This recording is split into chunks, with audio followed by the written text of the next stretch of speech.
Свой поход я начал с посещения бывшей деревни Лахденпере в волости Хейньоки и посетил, помимо нескольких фундаментов, интересное уникальное сохранившееся сооружение финское убежище Хе-3 тыловой линии Хейньоки, а также противотанковые надолбы, которые стояли рядом. Далее я пошел по шоссе в сторону деревни Курвела, и мое внимание привлек интересный большой камень с надписью 1927.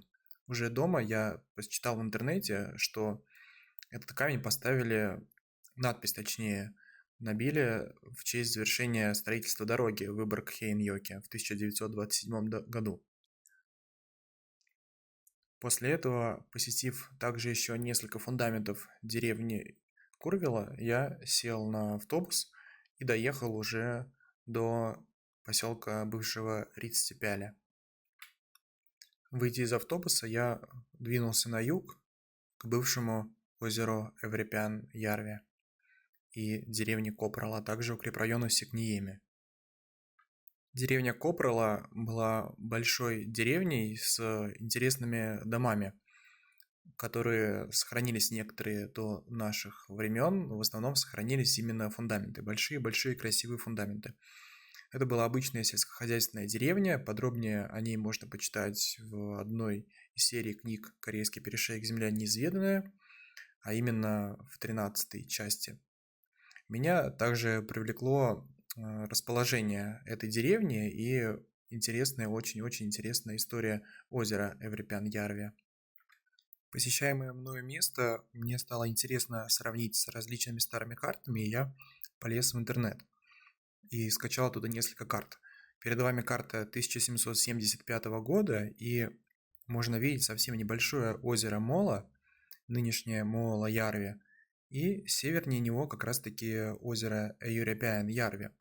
И оно здесь соединено с Воксой, прям таким огромнейшим заливом. То есть, судя по этой карте, вообще можно сказать, что оно являлось заливом Воксы раньше. Берем карту 1735 года и видим более интересную картину перед собой. Озеро современное глубокое, озеро Мула-Ярви. Здесь обозначено как просто озеро Мула, и обозначено оно, как видно, совсем-совсем небольшим. Вот наша деревня Копрола, которую я посещу, и озеро Агриппа. Вот оно какое большое, и также виден как бы канал, который соединяет его с Воксой, но он прям такой большой, что можно сказать, что это залив Воксы был. И также виден хорошо путь из Варяг в Греки, который проходил из Выборга в Воксу. Вот он тянется.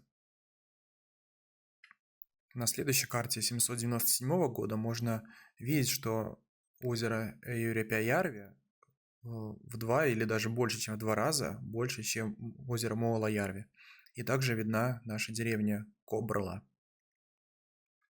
На карте 1810 года можно видеть интересное название залива Кобралан-Лахти, залива этого большого-большого озера, который окаймлял деревню Кобрала. И интересно сопоставить это с современными картами. Вот финская карта 1938 года, и виден вот этот залив, который со временем заболотился. А на современных картах вот видна также болотистая часть. На этой карте также впервые хорошо виден сток в Воксу, который представлял собой большую речку. В 7 части книги «Корейский перешеек. Земля неизведанная» можно прочитать интересную главу про историю озера Эйюрепян-Ярви и узнать, во всяком случае, интересное то, что раньше это озеро называли Хейньокское море, настолько оно было огромнейшим и гигантским.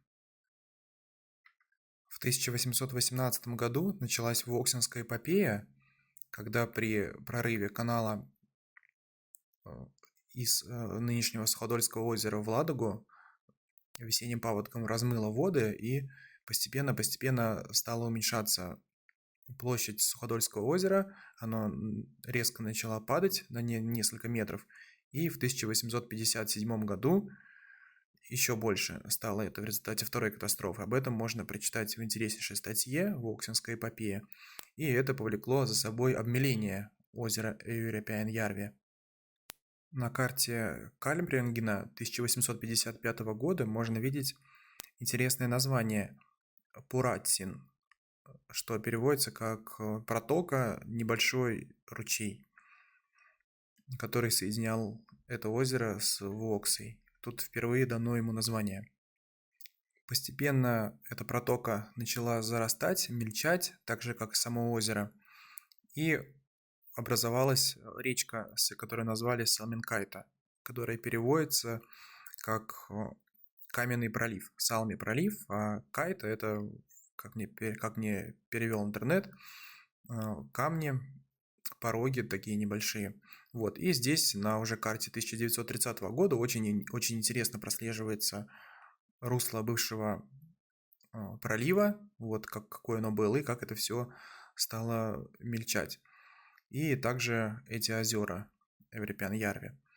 Вот карта 1930 года и 1863. Разность как бы наглядна. Очень интересно происхождение названия этого водоема, да и самой волости и этого места на разных картах, которые я уже показал. Оно упоминается даже как Европ, то есть Европа, и есть теория, что название Европа произошло именно от этого топонима. Ну, мне интересна все-таки теория, то, что название Эврипя было связано с именем корейского бога урожая Экрес, и само озеро Эврипян-Ярви, оно действительно имело форму двойного корнеплода, а именно тыквы, то есть сросшейся тыквы. Можно посмотреть на картинку сросшейся тыквы и сопоставить ее, например, со старой картой, на которой отчетливо прослеживается вот это озеро, обмельчавшее. Вот так более понятно. Вот первый корнеплод – тыква, и второй корнеплод. Только не тыква, а репа, прошу прощения, репа. Воксинская катастрофа принесла с собой и положительные исходы, такие как увеличение пашенных земель, и за счет этого многие деревни разрастались, и крестьяне получали больше земли плодородной. И также видим с деревней Копрола. Сначала она была совсем небольшая, а потом она разрослась за счет увеличения земель. Также на этой карте интересно очень обозначена мельница на ручье, мел, что переводится как мельница, и соответствующая звездочка. Еще тогда так обозначали мельницы.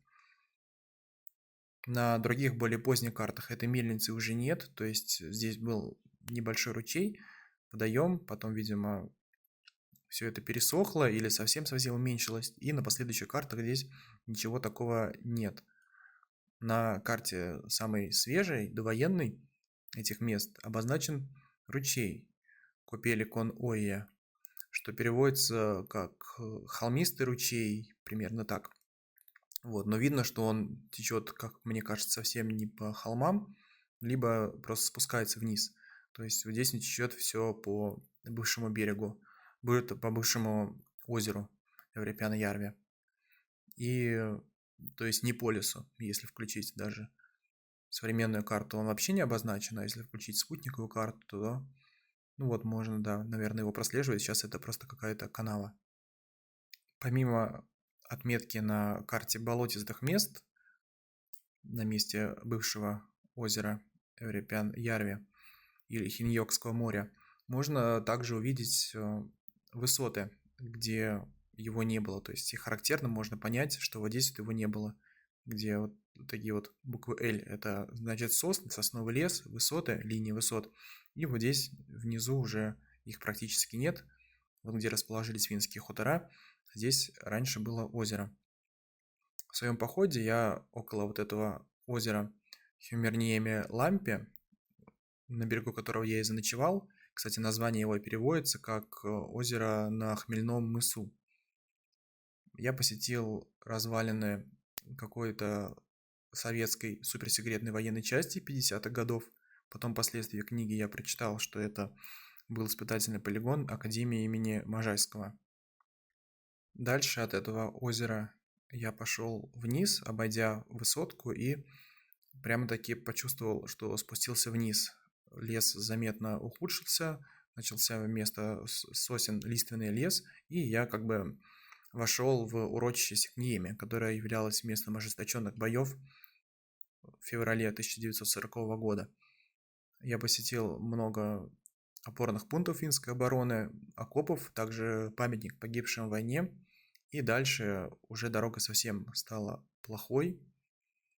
Этот укрепрайон интересен тем, что он, по-моему, единственный укрепрайон, на котором не было никаких построек, дотов. Там хотели строить доты, начали их строить, но уже помешала война, не успели. В книге Евгения Балашова про линию Маннергейма, про него написано совсем немного, и потом его объединили с укрепузлом Мелькеля или Саламенкайта, по которому у меня уже есть видео. И вот что сейчас осталось. Небольшие воронки, следы. В интернете мне удалось нарыть интересную статью о хронике боев в этом укрепрайоне, содержание которой заключается в том, что здесь после прорыва уже линии Маннергейма пришли советские войска, и за неделю здесь велись довольно-таки ожесточенные бои, погибло около 800 наших солдат, сколько финских здесь, по-моему, не написано. Их всех похоронили в кладбище на поселке Кузьминском, пересохранили. А здесь поставили мемориальный памятник такой небольшой. Вот. И я уверен, что много еще продолжает лежать солдат этих здесь под землей, потому что места эти очень-очень глухие. И на машине сюда ехать не так-то просто, ну и к тому же сейчас это сделали еще и заказником.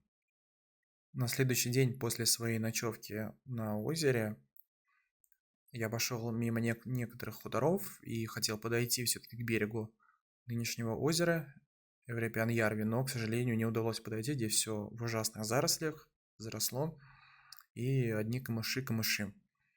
И я тогда пошел уже в саму деревню Копрола и запечатлел на видео несколько интересных, очень красивых, громадных фундаментов финских домов.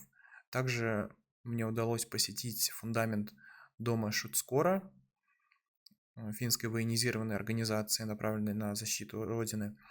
И потом, позже дома в книге, я нашел фотографию, так вот, это фотография этого дома Шутскора и выступления гимназистов вот во дворе этого дома. И действительно, вот как я его запечатлел на видео, он очень-очень один в один совпадает вот с этой фотографией. И что интересно, я нашел там вроде бы даже не гантелю, такое похожее на гантелю, то есть вот, возможно, оставшееся от каких-то спортивных мероприятий артефакт. Вместе со всем меня поразило то, что в интернете очень мало информации о деревне Копрола. На финских сайтах даже практически ничего нету, и в архивах только лишь написано про коров, то, что там коров продавали и так далее. То есть это не очень интересно. Единственное, что я нашел, это упоминание о книге Копрола, которую выпустили в 1979 году, но она на финском языке, и она, к сожалению, недоступна онлайн, и ее только нужно брать в финских библиотеках, либо покупать на финских барахолках. Ну и здесь интересные, мне кажется, воспоминания об этой бывшей деревне. После посещения этой деревни я пошел уже к укрепрайону Муола, предварительно посетив небольшую часть деревни, бывшей деревни Хейкурила и мельницу, бывшую усадебную мельницу. Вот здесь усадьба на озере Алус-Ярви была. Потом уже летом я записал отдельное видео про нее, а мельницу посетил в этом походе. И дальше пошел уже к укрепрайону Муола и запечатлел на видео несколько бункеров, которые еще никто не запечатлевал до меня на видео, чтобы их показать. Все посещенные объекты можно найти на свободных картах, открытых картах. Они здесь все обозначены, все мои посещенные объекты, все достопримечательности, в том числе памятники в укрепрайоне Сикниеми. и так далее. Я пришел к укрепрайону Хейньоки финской оборонительной линии Т, которая также входила в состав линии Энкеля. Вот я посещаю сейчас этот район с тыла. Вот он около дороги начинается. Такой теперь как прекрасный родник. Сейчас наберу воду и пойду смотреть на ДОТ и два убежища. Вон там разрушенные, а вон там, судя по карте, сохранившееся убежище. Посмотрю. И вот здесь встречают нас зубы дракона. Вот можно видеть, как надолбы пересекают дорогу. Вот как они ее пересекали зимой 39-40 года. Вот там вот 100 метров находится хутор Лахденперия. Вот и, по-моему, я уже вижу какие-то там остатки руин сооружений. Хотя это вроде может быть просто камни. Какой здесь красивый пейзаж. Такие камни. Ну вот, весной очень отчетливо видны эти надолбы.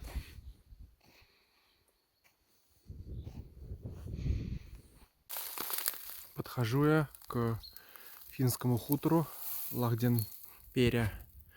Вот фундамент.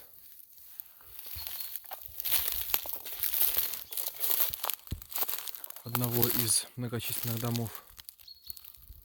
И совсем рядом находится убежище Хе-1. Хейньоки-1. Здесь можно видеть кирпичи. А вот и взорванное убежище на горе.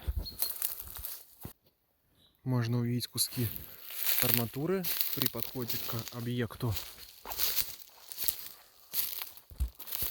И вот само непосредственно убежище.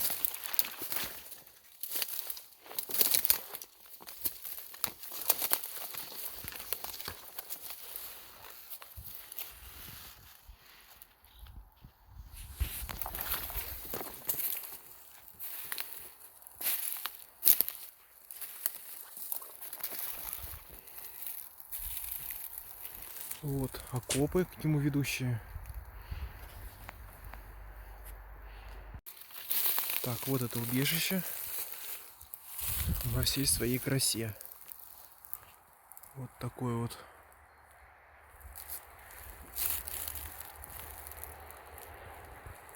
Хорошо видна дорога с надолбами.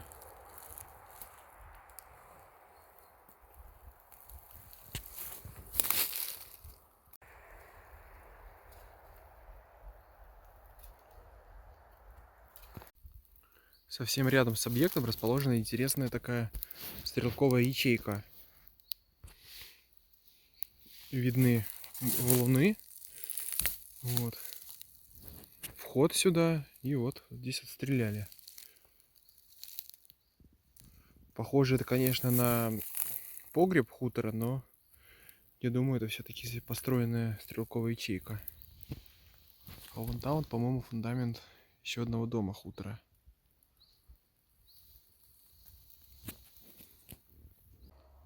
Да, все верно. Вот это вот фундамент дома хутора Лахденперия. И вот это вот фундамент. Уже поменьше. А вон там вот, по-моему, разрушенный ДОТ. Разрушенный ДОТ Хе-2. Основательно взорван. Ничего интересного не представляет.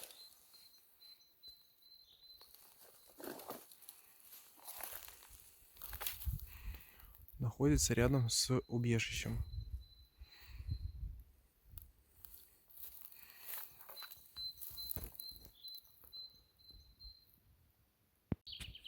Вышла я на какую-то заброшку.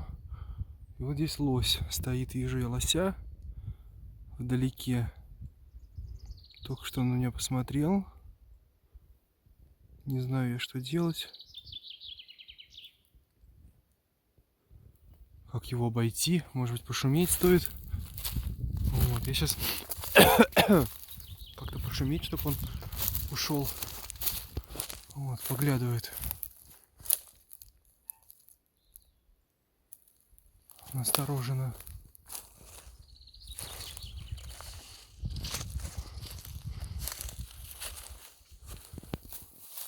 Если что, буду здесь где-нибудь в канаве и в буреломе спасаться. И вообще налево.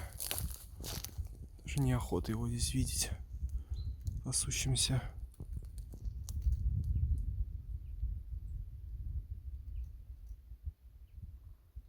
Уходит, уходит. Слава богу. Это совсем... Да, вот Талеб вдалеке не это, а та. То есть буквально 5 минут ходьбы от тех дотов. Он здесь пасется. Ну и следы я, соответственно, видел. Пойду сейчас поверну налево. Вот, ну, соответственно, где пасся. Я вышел на полянку. Вот, поляну такую. Здесь обглоданная кора дерева.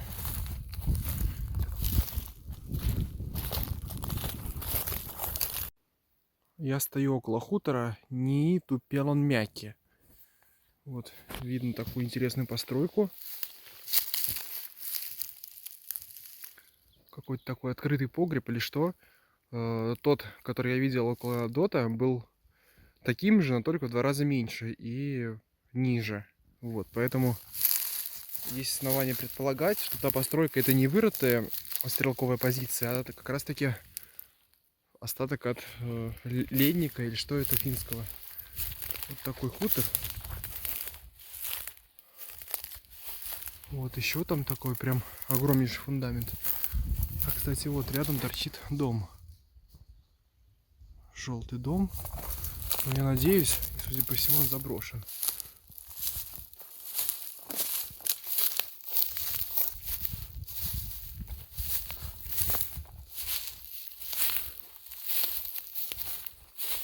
Да, огромнейший, ничего себе, огромнейший такой фундамент.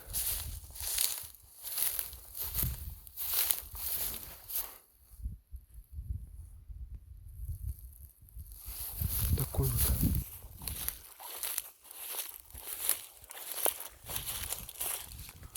Да, вот заброшенный дом.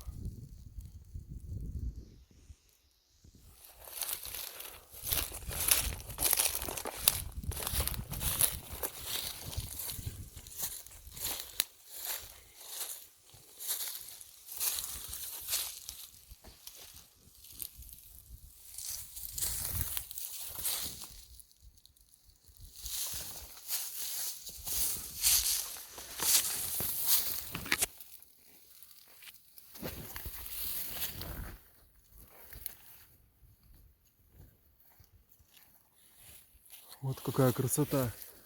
Прям проемы оконные видны там. Вот так вот. Вот какой грандиозный фундамент. Огроменный, выше моего роста. Финский фундамент, прямо как дом современный тот советской постройки. Да. Так вот.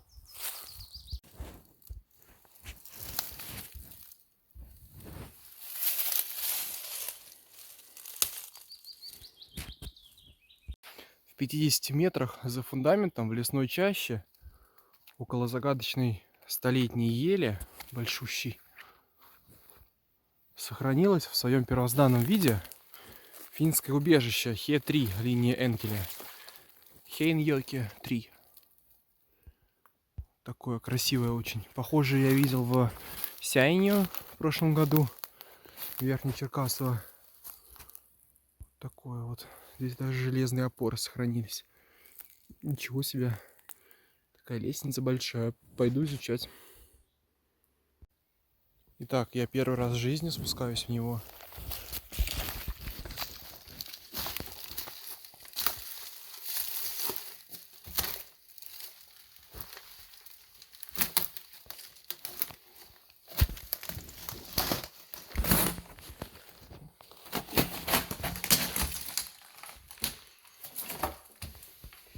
Хорошо сохранился лед.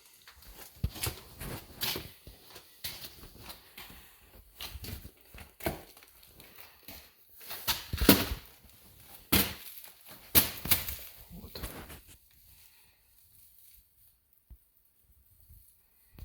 Типичное убежище линии Энкеля.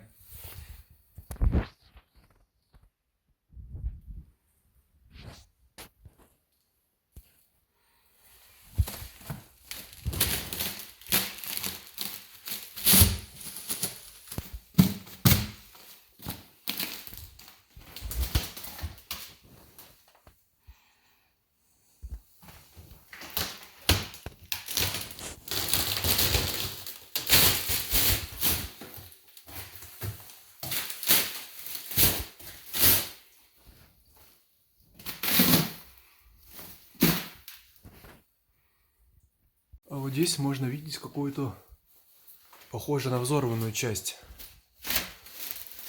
Вот. Ну вот и все. Такое вот убежище. Так, я выхожу из него с другой стороны. Ага. Сейчас можно подняться как наверх, так и во внутренний дворик. Попробую подняться в внутренний дворик убежища.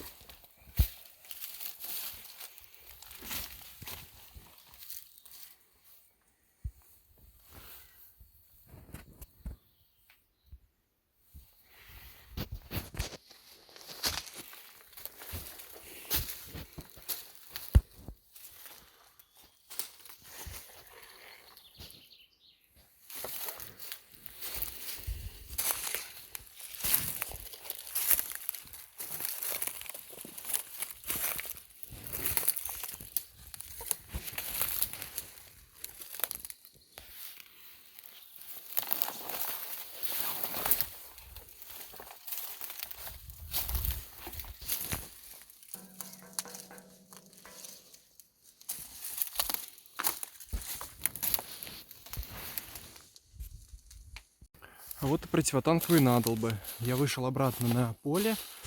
Вот здесь, оказывается, здесь два этих дома заброшенных. Хотя, может быть, летом приезжает кто. Но в одном вроде стекла выбиты. Я туда не пойду. Вот линия надолб так и тянется. В этом небольшом укрепрайоне. Вот.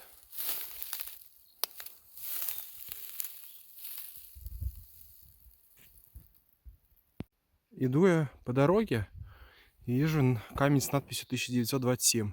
Вот какая загадка. Финская надпись. Ее местные жители сделали, чтобы что-то знаменовать. Интересно очень.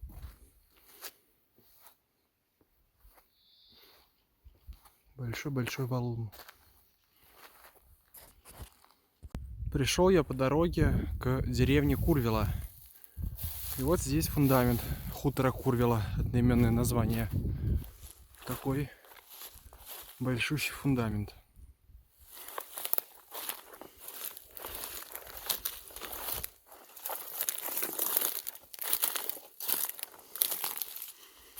Да, весь загаженный мусором. Вот окно здесь было. Такой фундамент финского дома. А, еще один вот здесь фундамент. Те дома, кстати, тоже выглядят такими старыми. Пришел я к повороту на Хейньоке. Вот с этой стороны, а с той стороны на Маниакальское кладбище Маниакала. И на аэродром Вещево, получается. Вот. И пока жду автобуса, вон там один фундамент финского дома, и здесь еще несколько. Сфотографировал и посетил. Такие вот фундаменты. И вот там еще один рядом. Посмотрел сейчас на финскую карту, оказывается, было очень большим селением. Но хотя, да, действительно, если это, по-моему, волость, даже название волости Хейньоки, потому что у меня книжка с собой «Земля неизведанная. Карельский пришеек», и там написано Хейньоки. Можно потом посмотреть, уточнить. Вот. А сейчас там, судя по современной карте, несколько домов всего лишь. Ну, не так много, совсем мало. И вот такой вот фундамент большой.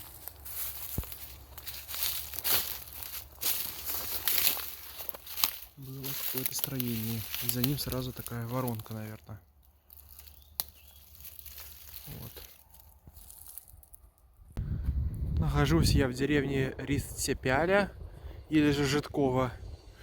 Вот. Здесь очень много заброшенных зданий, руин, и меня привлекла вот эта вот заброшка. Потому что необычно оформлено. Вот. Я сначала подумал, что это финский какой-то грандиозный дом, но внутри виден такой обычный кирпич. Значит, по сути, это должно быть советским зданием, но почему-то это такая интересная облицовка из гранитных камней.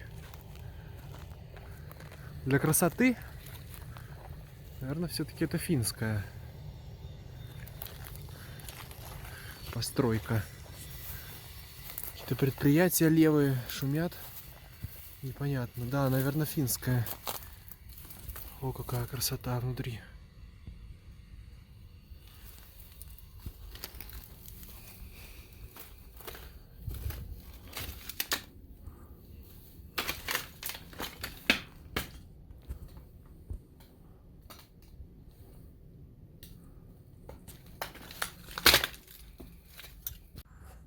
Вот это вот рядом заброшенный скотный двор, видимо.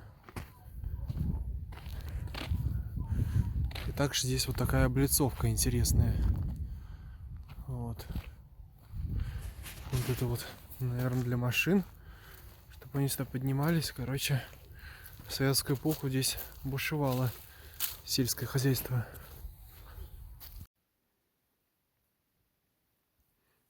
Я зашел на территорию деревни Копрола, и первый посещенный фундамент — это хутор Опатта. Опатта с двумя Т. Вот финский хутор. И вот такой фундамент его. Большой фундамент дома. Вот. Здесь деревня эта была очень большая. Было много фундаментов. Какой-то артефакт. Все фундаменты я, скорее всего, не посещу. Но я и цель такую, в принципе, не ставлю перед собой. Так, только некоторые.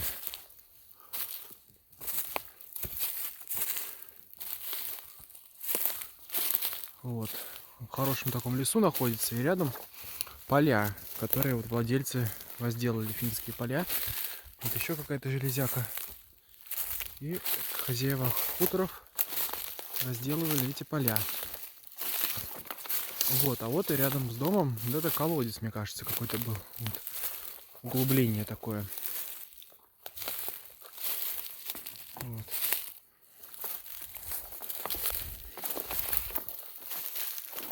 Вот это вот такая старая очень дорога. И вон там уже поля. Интересно, что здесь среди вот этого рябинника, среди зарослей, вот какая-то такая то ли кормушка, то ли что. А, может, прикормка для животных диких. Вот так вот. Вот, вышла я на поля.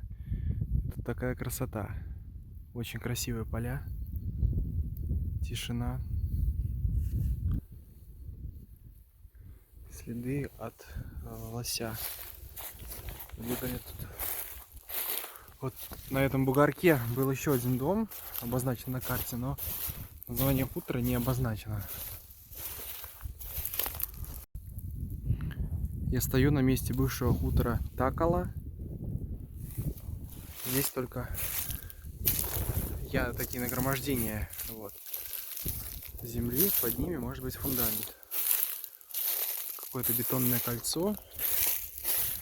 И оставшийся от хутора артефакт. Это ведро, по-моему, проржавевшее. Да. Вот так вот. Я стою на месте хутора Пелтола. Еле-еле проглядывается дорога. Финская. Вот следы, опять-таки, от зверей. И из нескольких фундаментов, штуки 3-4 на карте было обозначено, я вижу всего один фундамент. Остальные вот на этой горе, может быть, или их сравняли с землей. Вот такой фундамент.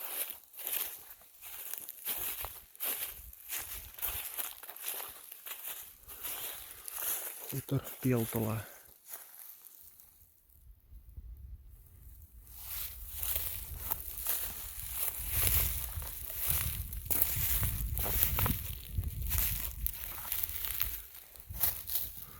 Вот что здесь люди раскопали.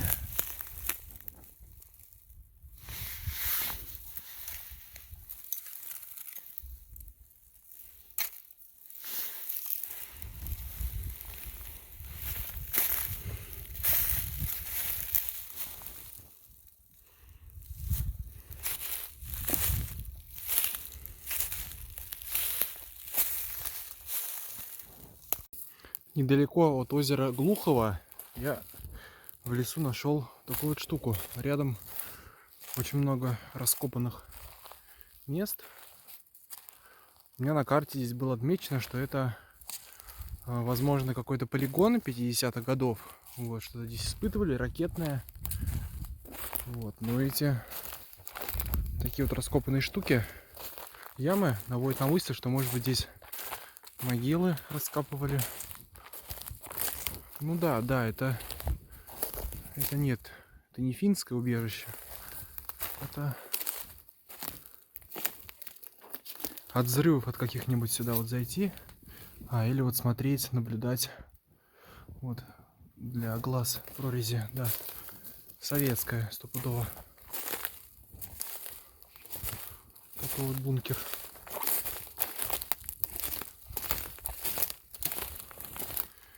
Повсюду вот такие вот ямы.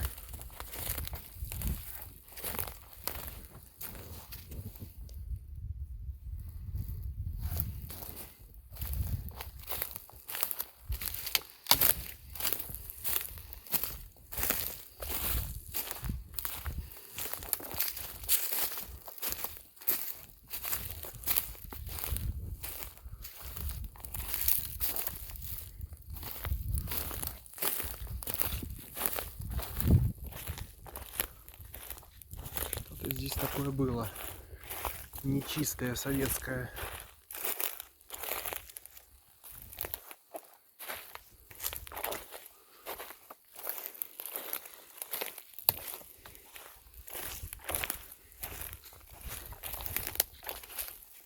Теперь я точно понял, что здесь раскапывали. Это не могила, это какой-то часть какого-то подземного комплекса рядом с этим бункером. Да. Как интересно.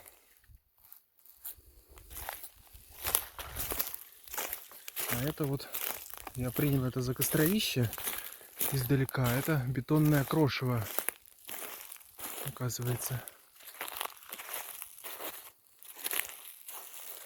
От испытаний каких-то, наверное. Да, здесь тоже эти штуки, вот они.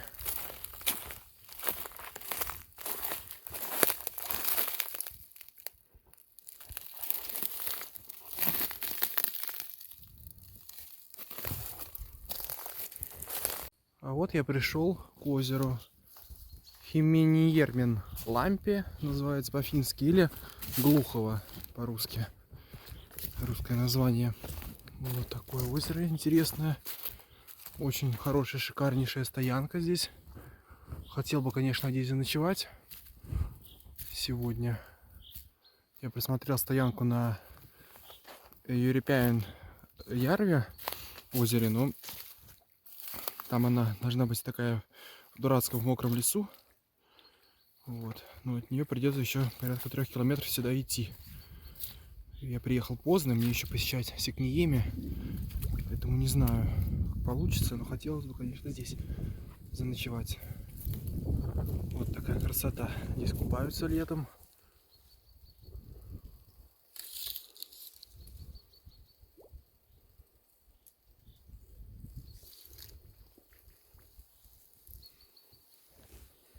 Пройдя прямо от озера по дороге, я вышел на дорогу, по которой предположительно наступала наша армия вот, в конце февраля 22, 23, 24 февраля 40 года.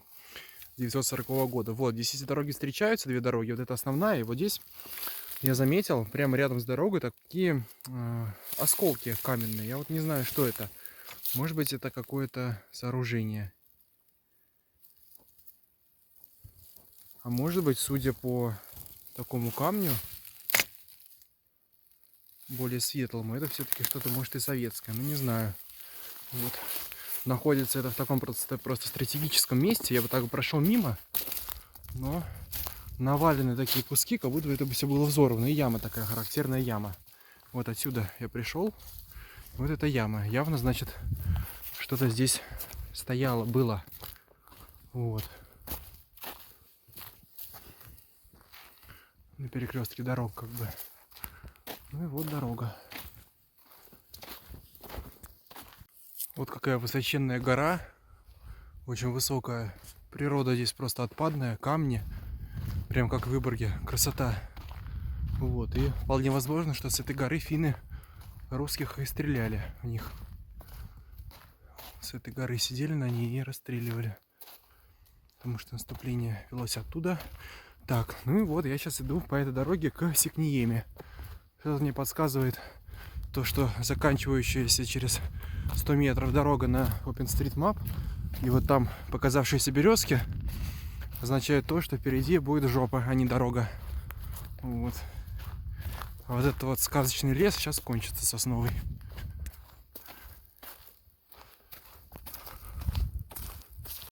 Я вхожу в укрепрайон Сикниеми, и меня встречает здесь вот такой вот заплывчатая яма. Мне кажется, это похоже на блиндаж какой-то. Вот. Углубление прямо у дороги. Вот. Вопреки моим ожиданиям, дорога здесь очень хорошая. Продолжается, хоть лес вокруг и немного испортился. Вот. И даже следы от машин не дам. Мне интересно, куда они здесь ехали все. Вот так вот. Вот, пошли вдоль дороги ямы. Очень много ям вдоль дороги. Возможно, это какие-то ячейки стрелковые. Да, скорее всего, так и есть. Потому что на карте боев были обозначены вот они. Ну, здесь все дерево земляное, то есть здесь из земли. Но вот, тем не менее, вот. Да, скорее всего, это вот именно с тех времен все осталось, вот эти ямы.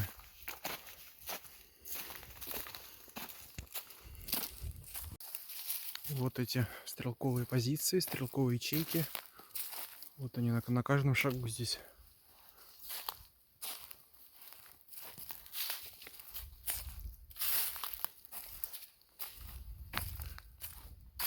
Если бы кто-нибудь здесь был бы с металлодетектором, сразу все было бы понятно, что здесь происходило.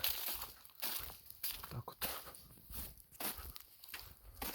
А вот тут, пройдя чуть дальше, можно увидеть совершенно отчетливо теперь и не сомневаться в том, что вот это вот окоп, а вот это вот стрелковая позиция или какой-нибудь блиндаж.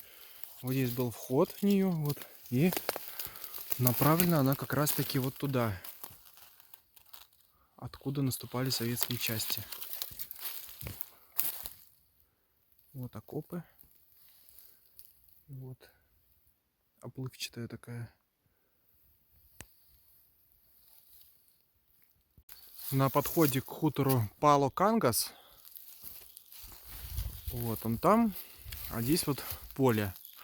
Можно встретить стрелковые ячейки, также и траншеи, которые, видимо, прикрывали поле, дорогу, а также, внимание, вот, видимо, блиндаж точно уж был. Очень явно выражена форма такая, прямоугольная или квадратная. И вот здесь углубление, ну, вот здесь, точнее, отворот, поворот, заворот, вход, то есть в него вход. Как раз таки с дороги, вот. И вот он сам. И как раз таки вот в нем, как бы, видимо, прятались финны, оборонявшие свою родину, и прикрывали этот хутор, потому что рядом вот с хутором Пало-Кангас. Вот так вот. Сразу за финским блиндажом можно теперь видеть и не сомневаться в том, что здесь был опорный пункт финнов. Видно, что вот идет траншея к еще одному какому-то месту, и здесь каменные развалины, короче, бетонное крошево. Вот здесь вот нас можно разглядеть стрелковую ячейку. Вот все у дороги. А вот здесь вот также вот каменные какие-то остатки. Вот. С той войны незнаменитой. Может быть, это хотели построить здесь дот или убежище. И навалили сюда камни. И они как бы тоже использовались в обороне. Может быть, это убежище было построено какое-то маленькое. Может быть, это какой-то небольшой объект, наблюдательный пункт и так далее. Но то, что это вот что-то военное, это несомненно. Теперь я в этом уверен. Раньше я сомневался, а теперь, увидев вот это вот все в 2 шагах, я уверен, что это финский опорный пункт. Я пришел к хутору Пало-Кангас. И вот передо мной памятный знак. —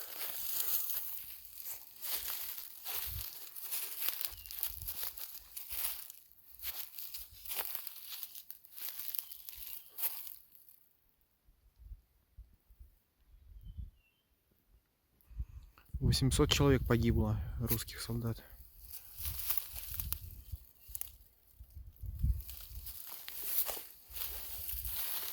Молодцы, сделали памятный знак. Мина противотанковая. Противогаз тут нашел. Вот такое вот место для пикника здесь. И дорога после этого, что-то ее не видно. Так, вот здесь вот противогаза, по-моему, части резиновые. Дорога, короче, видимо, становится хуже после этого места. Мне еще нужно дойти километр до Сикниеми, до хутора.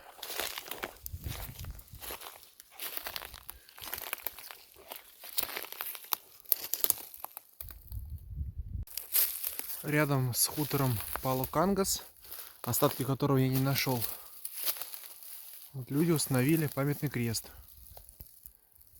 с колючей проволокой, обитый колючей проволокой. Вот, и он находится прямо здесь. Видны раскопки какие-то. 1, 2, 3, 4, 5. 4 прямоугольных ямы и одна такая. Может быть, здесь были погибшие.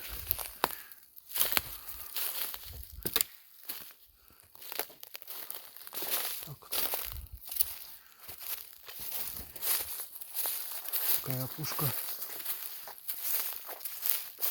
Вот дорога, которая продолжается. Уже похуже качеством. Видно, по ней уже практически не ездят. Или даже совсем не ездят. В 50 метрах буквально от хутора и от памятной таблички вот уже линия Надолб, зубы дракона. Какие красивые.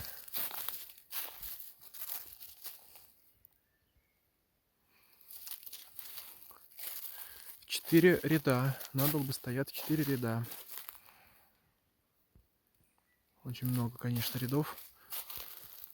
Выглядит это все атмосферно, очень атмосферно. В каком-то глухом лесу такое вот увидеть.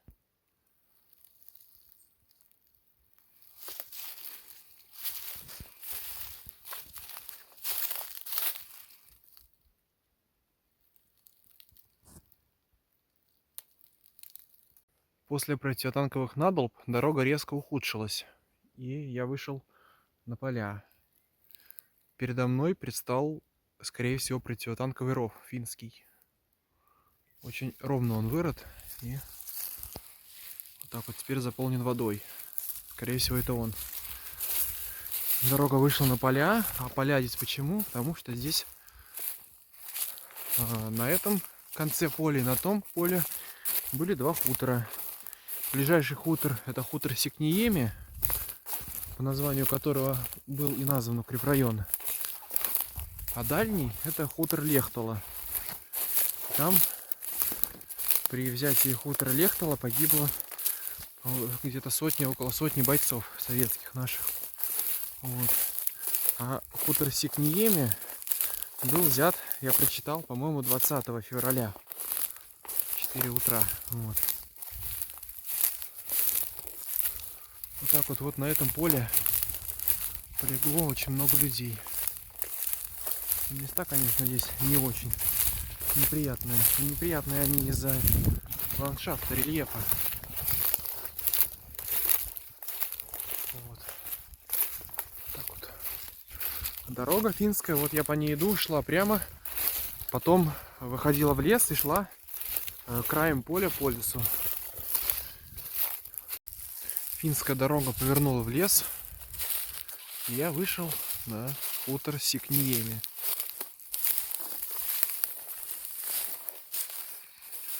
Вот он, злополучный хутор Сикниеми.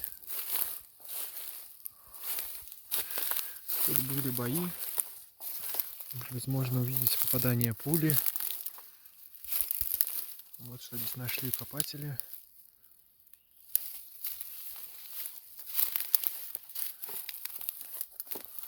Вон там погреб. Какой огромнейший был дом.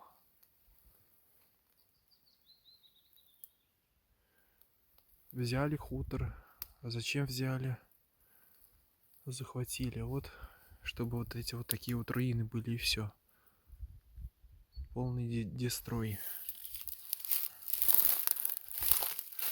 Здесь вот, кстати, кирпичи видны. А это, возможно, да-да-да, возможно, это печка даже, печка сохранившаяся. Я не думаю, что здесь его восстанавливали после войны. Нет, точно не восстанавливали. Вот. Это похоже на печку все-таки. Да, остатки от печки кирпичные. Здесь был дом. Здесь кровать, наверное, стояла. Жили люди, у печки спали. Теперь здесь такое.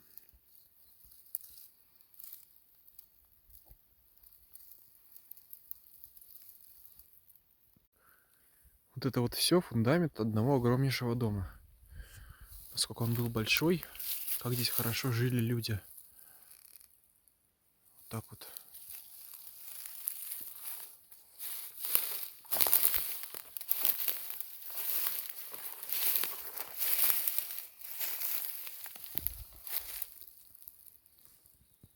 Вот погреб или ледник этого хутора.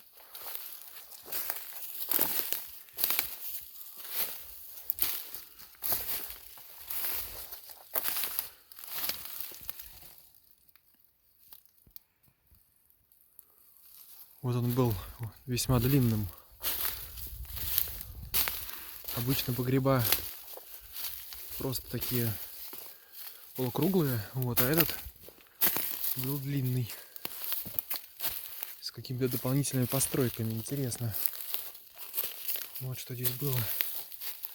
С другой стороны вот так вот вид.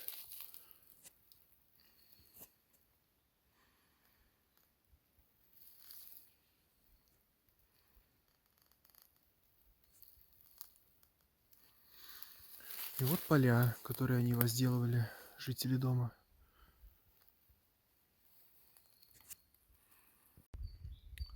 Я подошел к хутору Лехтола.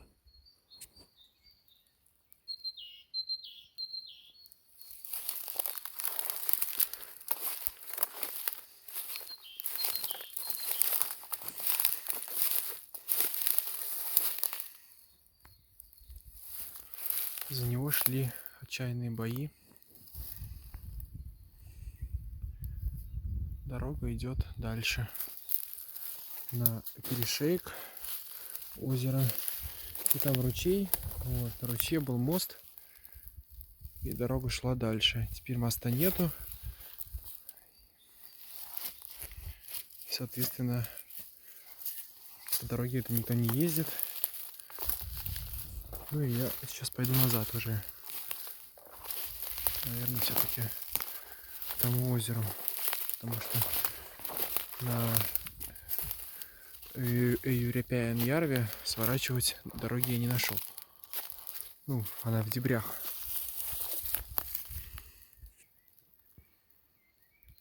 Тут такой кирпич, похожий на советский, кстати.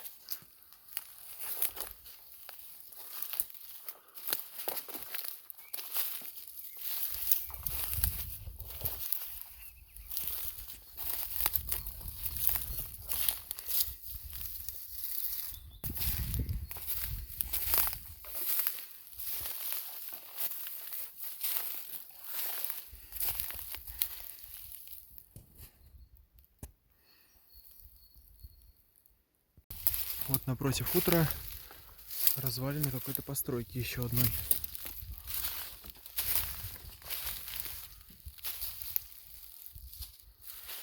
Вот это, наверное, для окна. Какой-то каменный сарай. Или что-то сельскохозяйственное у финнов было.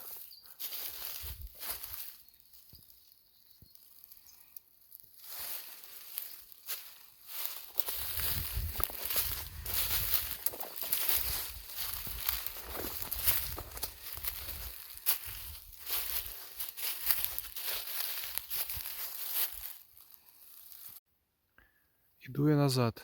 Это большая лужа, такая мутная, мрачная, как будто бы она отражает весь ужас тех боев.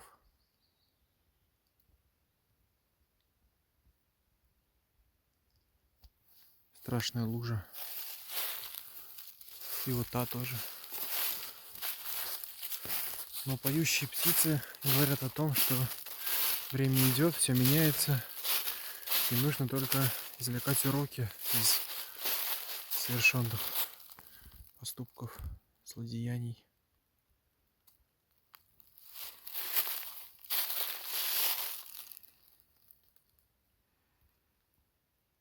Вернулся я обратно к хутору Палу-Кангас. Здесь делаю привал. Последний перед марш-броском к стоянке. Здесь заметил я еще интересный объект. Сначала подумал, что это относится к хутору, колодец какой-нибудь или что-то еще, но мне кажется, что это наспех так построено. Вот. И видна яма такая, углубление. Скорее всего, это вот какой-то финский опорный пункт. Стрелковая ячейка. Такая, обложенная камнями. Вот. Или что-то же еще.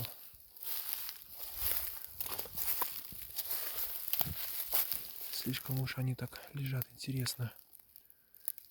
И пространство небольшое. Вот так вот.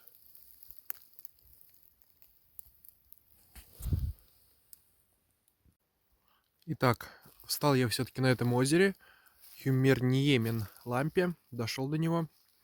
Потому что изведывать другую стоянку я не решился. Если она будет не очень, а я топор забыл, вот, то придется туго. А здесь родной сосновый лес.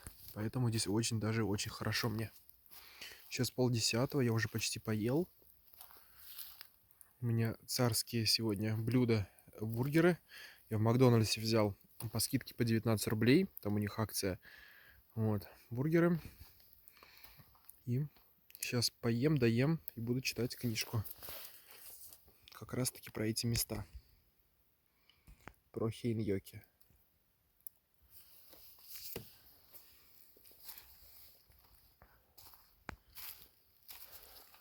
Греться у костра. Сейчас очень хорошо, тепло. Но не жарко. Где-то может +5. Хорошо, что безветренно. Завтра обещают дождь. Поэтому сегодня нужно нагреться. Очень здесь уютно. Очень уютно. И сейчас как раз закат в это время.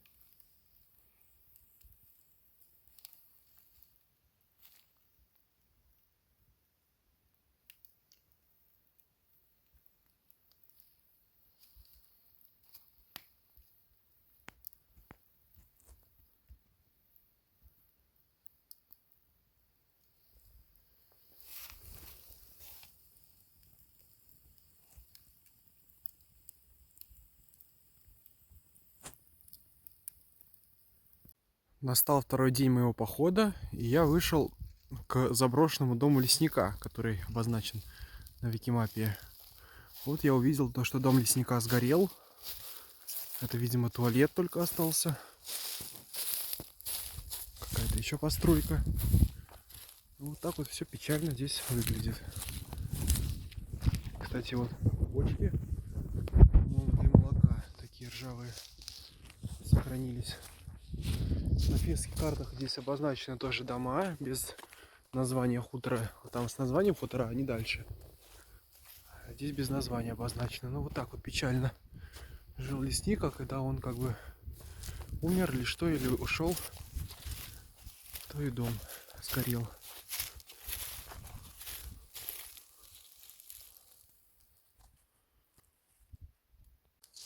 Подошел я к заброшенным хуторам Эммахо и Папиньеме. Первый Папиньеме хутор, и вот от него вон там видны вдалеке руины, а вот это вот непонятная постройка. Я бы сказал, что это погреб, но как-то он ровно построен, как убежище линии ВТ прямо.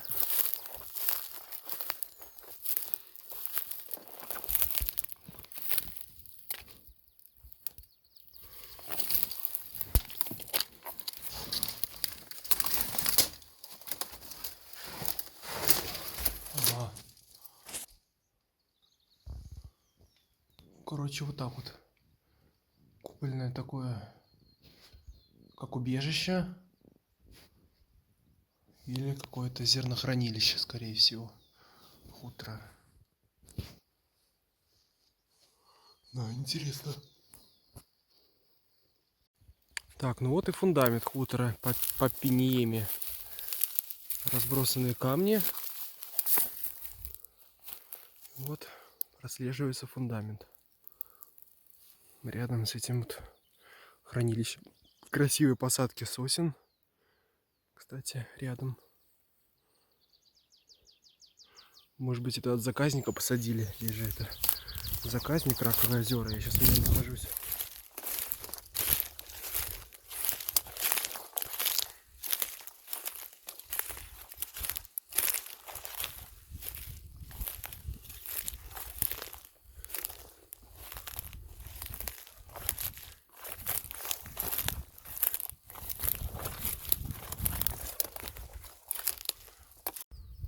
Вот и развалины хутора Ямахо. Или Эммахо. Развалины двух домов. От них вправо уходит дорога к берегу озера Юрепяен-Ярве. Вот она, по-моему, прослеживается. И к стоянке. Хорошо, что я вчера сюда не пошел. Потому что здесь низ, спуск такой. Плохой лес.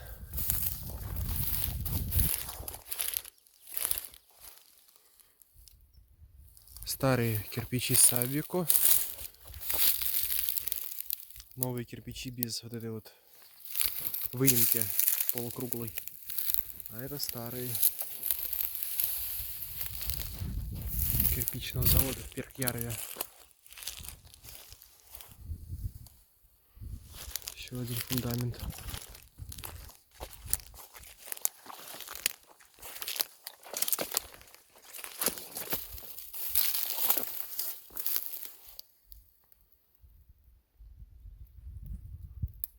В общем, после хуторов дорога испортилась, и вот какая дорога к стоянке, отмеченной на берегу озера Юрепяен-Ярве.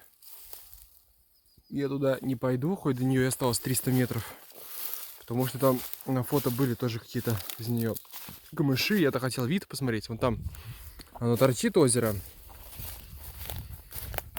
Вот. Постараюсь с другой стороны сейчас подойти к нему и заснять вид. А то я его, по-моему, никогда и не видел, да. Так что хорошо, что я не пошел сюда. Чутье меня не подвело. Здесь низкие земли, здесь все заболочено, потому что это древний берег этого озера. Дно, точнее, дно. Вот. Вон там как-то можно пройти, посмотреть через камыши на вид. Ну да, вот здесь тоже что-то подобие стоянки. Заброшенные костровища.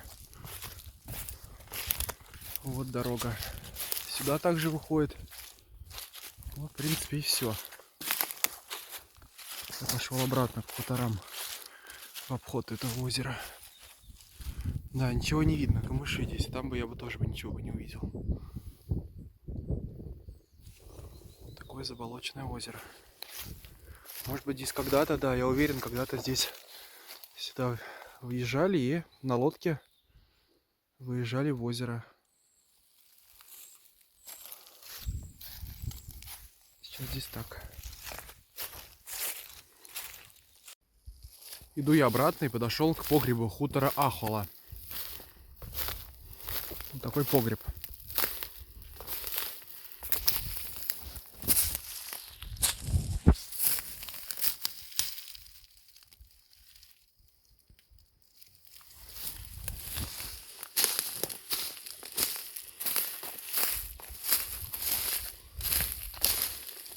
Вот там поля, которые возделывали жители. Где-то в кустах должен быть фундамент дома. Покажу, если его найду. Увы, но на месте хутора лишь вот такие вот высокие рвы. Вот здесь был фундамент.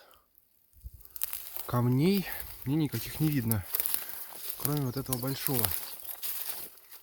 Видимо, фундамент или под слоем земли, которую так зачем-то навалили, либо его сравняли с землей. Кстати, вон там, наверное, нора лисья или чья-то еще.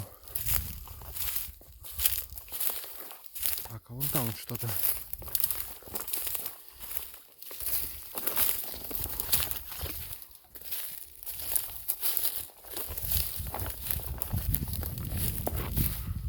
Вот что-то похожее на фундамент.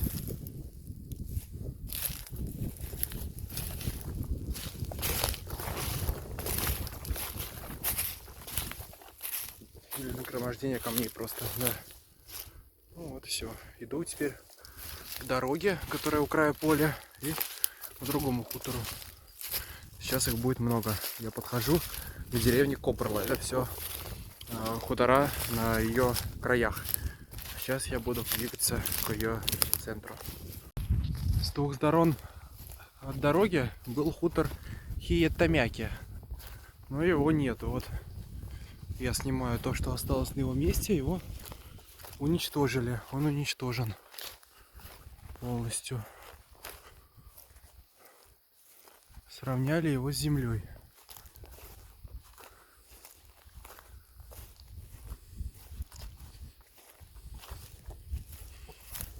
Сохранилась хорошая финская дорога, по которой я сейчас пойду. Здесь был хутор Хиетамяки.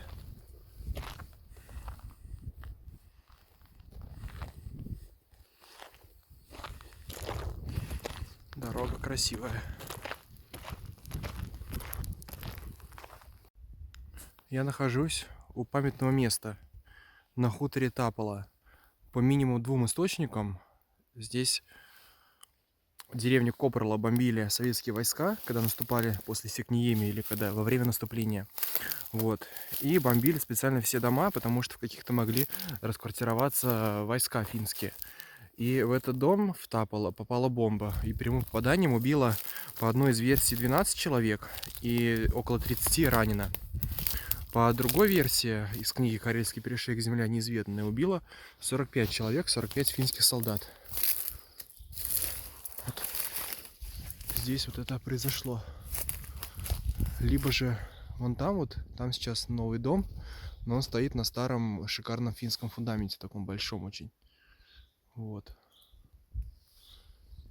Либо там, либо вот здесь. Я вот стою в этом хуторе. Такое вот памятное место. И очень такое мрачное.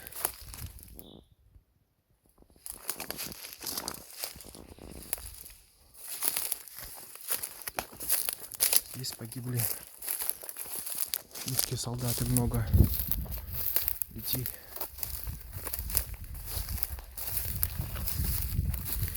Вот в Сумаярве, около где блиндаж смерти и где солдаты из Калула погибли, там им сделали памятники.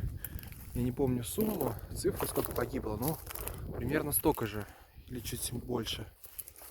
А здесь не сделали.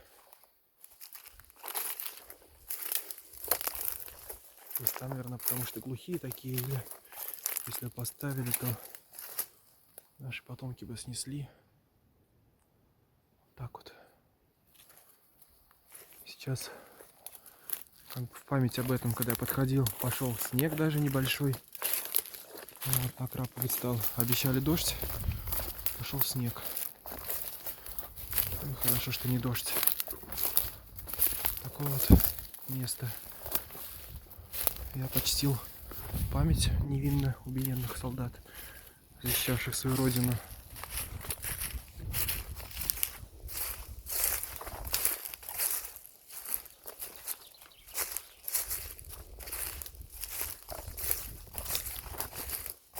Пробую вглубь подойти, получится, не получится. Вот я подошел поближе. Здесь можно видеть большие валуны. Так вот.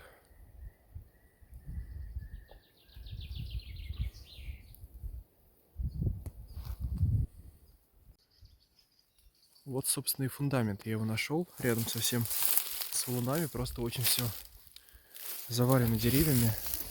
Судя по карте, я нахожусь прямо на этом доме, поэтому все-таки, видимо, это этот исторический дом, а не тот, где честный отдел стоит. Хотя все может быть. Вот фундамент этого дома.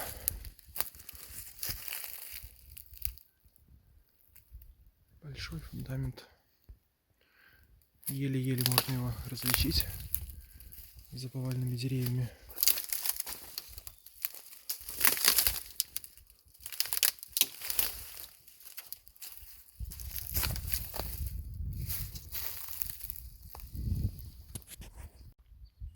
Я пришел к бывшему финскому хутору Кённеля.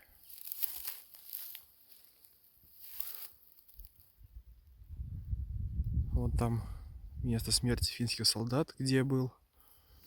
И вот такой массивный, очень красивый фундамент. И вот примерно на таком же большом, а там напротив стоит этот дом новый. Вот. Да, какой фундамент шикарный здесь. Проем оконный. Вот такой фундамент.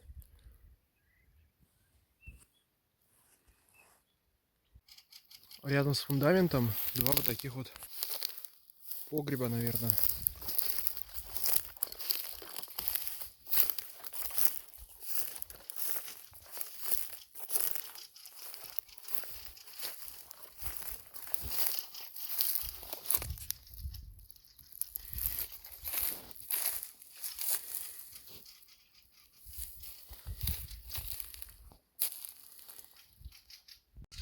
Вот перед этими погребами была вот такая вот постройка, такой фундамент еще.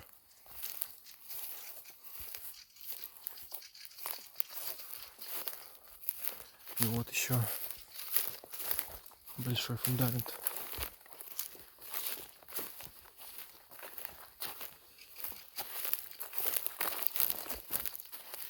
И вот еще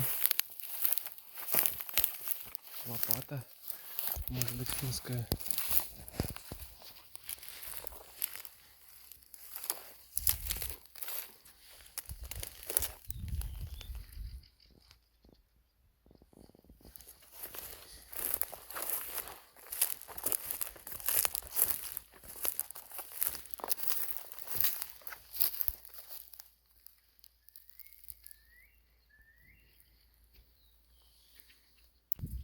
Я подошел к рядом находящемуся хутору Карвала.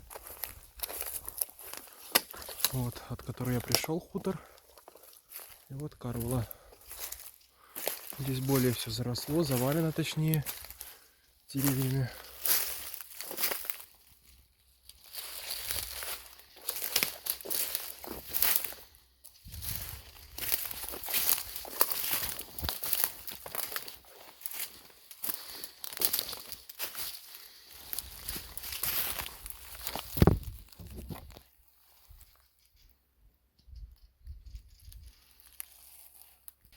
Вот, обошел я с другой стороны, и вот он, дом хутора Карвала.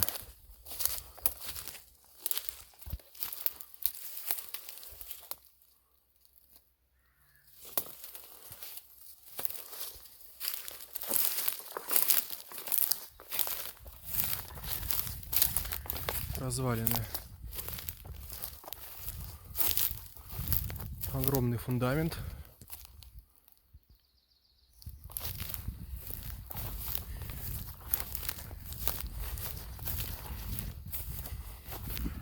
О, какая красота.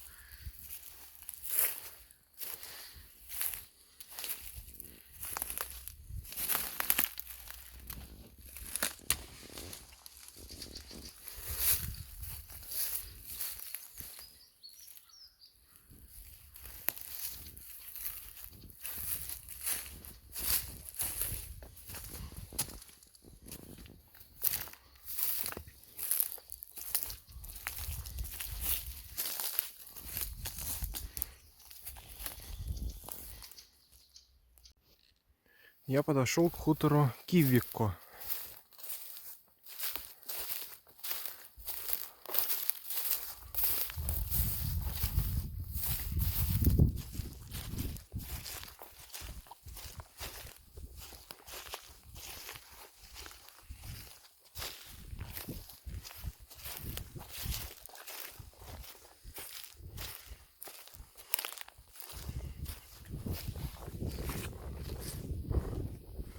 Вот такой фундамент. Там другие хутора, тоже фундаменты. Все я не посещу, конечно. Вот какой-то большой фундамент. Рядом дом современный.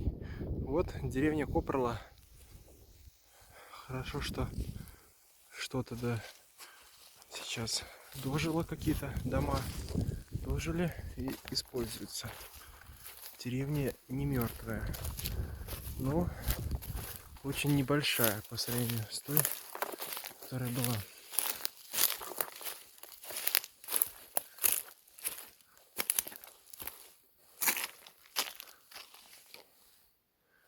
Вот каменный фундамент.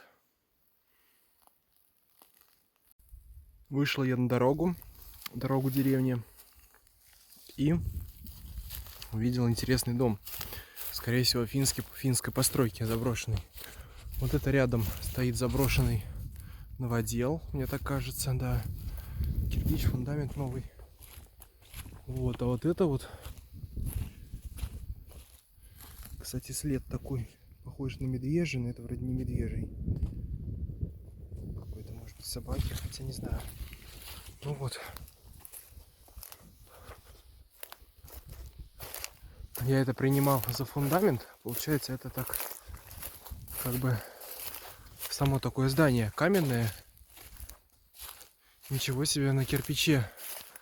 Надпись какая, не на кирпиче, а на камне. 1800. Ему что ли 27. 97, наверное. Да, наверное, 97. Да, 97. Такая красота. Здесь стоит. Значит, это заброшенный финский сарай. У финнов даже сараи доживают до наших времен. Там заброшенный новодел.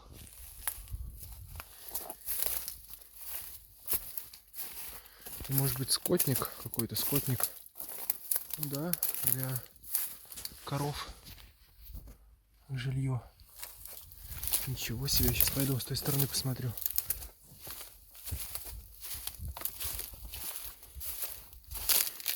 Да, какая находка интересная у меня.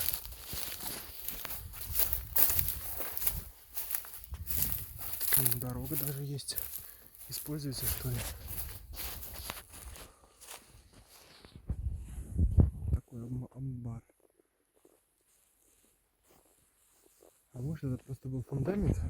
Ну, не фундамент, вот, а я имею в виду дерево новое, да. Дерево, да, дерево новое, точно видно. Его как бы вот приспособили. Интересно, здорово. Положили сюда, получается, дерево, крышу и такой вот амбар для скота. Здорово.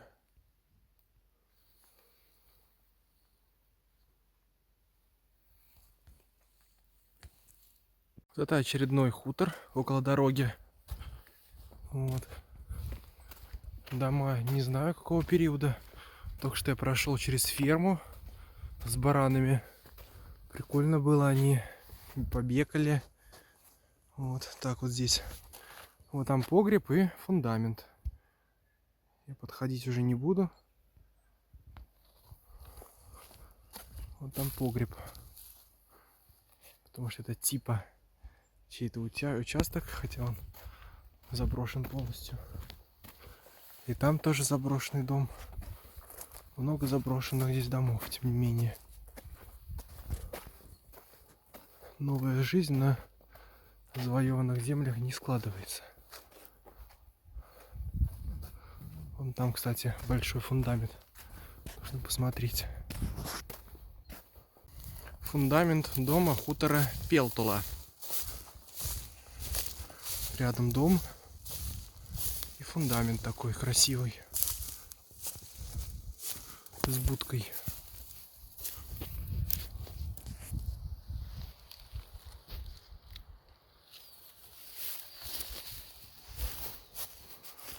Находится рядом с дорогой. Здесь еще уйма фундаментов. Нужно вот там направо, в лес углубляться от финского скотника. Там дорога полузаброшенная. Ну, это уже для других исследователей. Это нужно, если бы сети, тогда нужно здесь уже вторую ночевку делать на озере. Мне это незачем. У меня сегодня финишный день. А вот это обозначенный хутор Мякеля. Может быть, это и подлинный финский дом. Не знаю. Хотя, судя по фундаменту, навряд ли. Навряд ли. Тоже все вроде как заброшено. Вон там вот должен быть поворот к дому Шуцкора. Шуцкор. Финская военная организация. Я вот хочу посмотреть, можно ли пройти туда. А вот и дорога к дому Шуцкора. Я по ней иду. Сейчас дойду до, наверное, фундамента дома этого.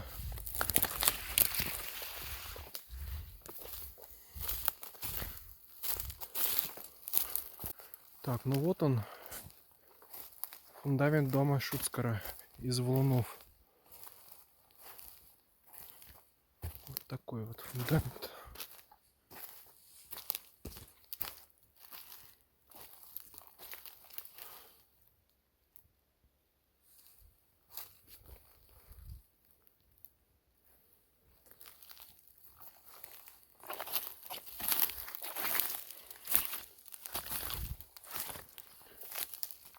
Значит, дом был не очень небольшой и не очень-то и постоянный. Просто фундамент такой хиленький.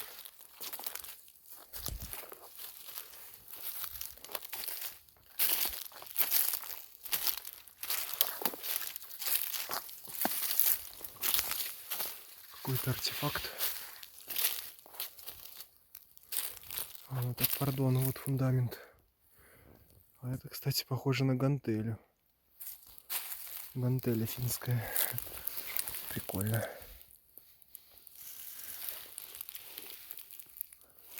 Да, действительно.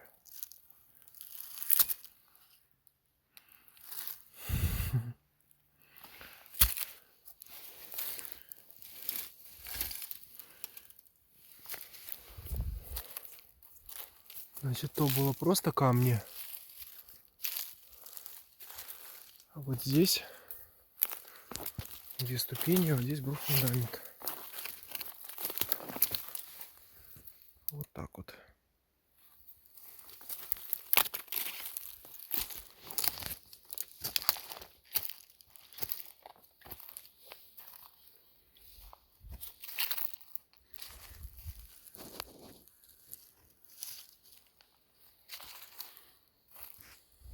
Вот там прослеживается фундамент тоже.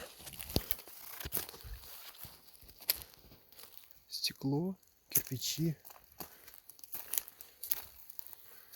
Да, фундамент под слоем еловых веток мертвых. Деревьев почти не виден. Вот он. Дом Шуцкора.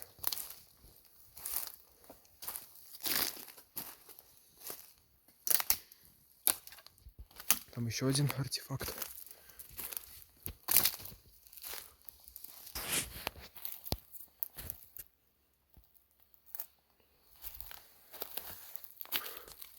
Бочка какая-то.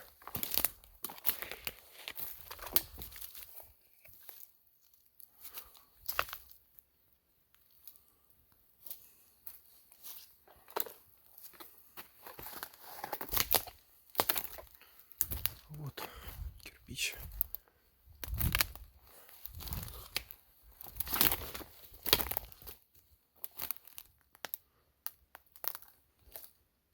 А это фундамент хутора Хияккамаа.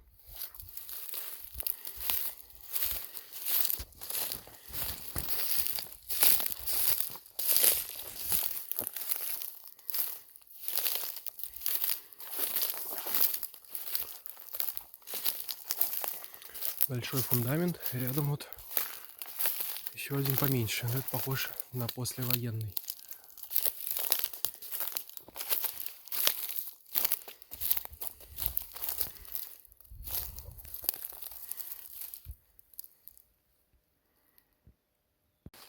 Фундамент хутора Хиетионмяки.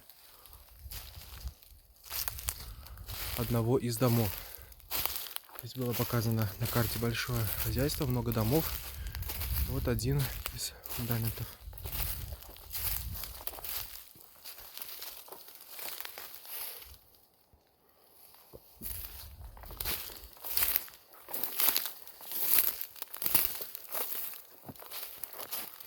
Это вот погреб, наверное, каменный. Вот указатель.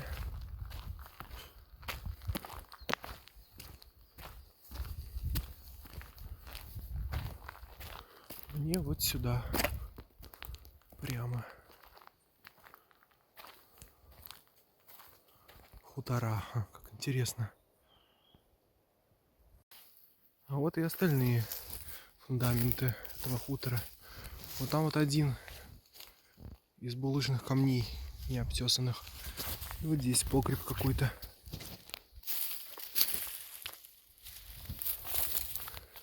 Я иду сейчас к озеру Тариковскому. Русское название, финское. Я забыл. Как на как-то. Алисьярви. Вот. Алисьярви, по-моему. Я пришел в деревню Хейкурила с восточной стороны. И первым меня встречает хутор Мяннике.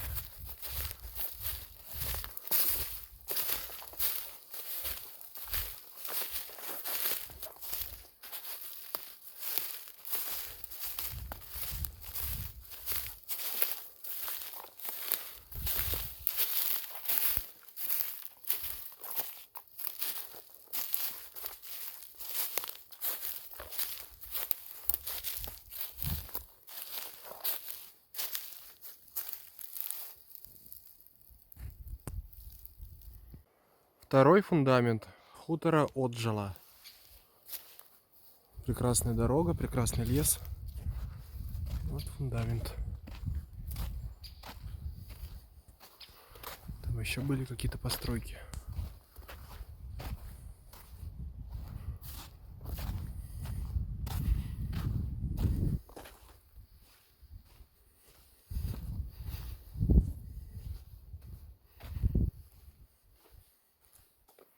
Следующий фундамент на карте находился между хутором Оджала и Ахола. У дороги вот такой фундамент.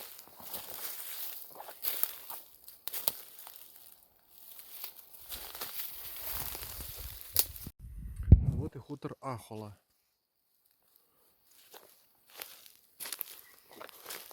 Камни разбросали в кучу. Теперь здесь фундамент даже не прослеживается.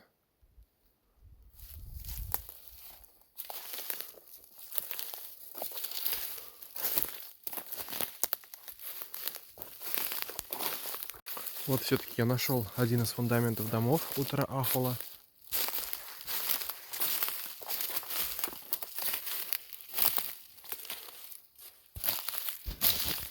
Ну, все-таки кирпич Саввико.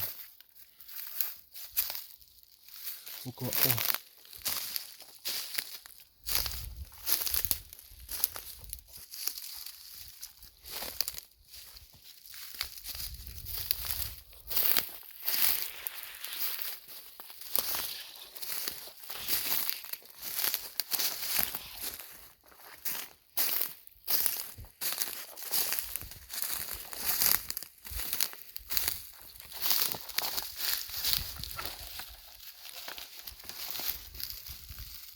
Да, Сабвико. Здесь был вход в дом.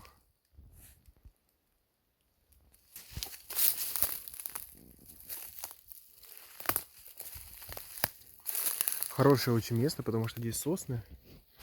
Здесь вот поля, которые возделали. И на полях сейчас тоже сосны растут. Редкий пример того, когда хутор находится не в плохом лиственном лесу, а в хорошем сосновом.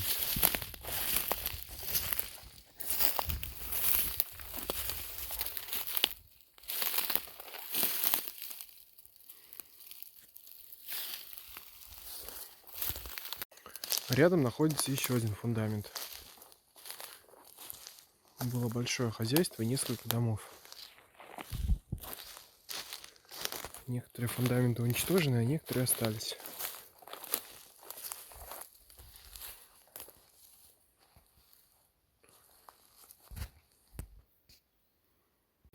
В деревне Хейкурила была своя мельница. Она образовала небольшое озеро, вот оно, которое стали называть Мюлленлампе, мельничное озеро, мельничный пруд. Вот. Вот можно видеть пороги. Остатки бывшей финской мельницы.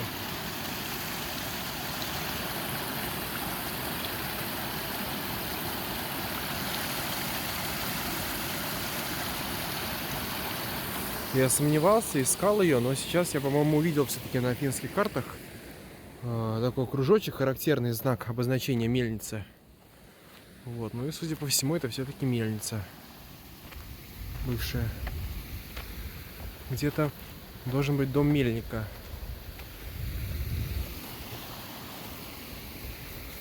Наверное, в кустах какой-нибудь фундамент есть. Вот так вот здесь.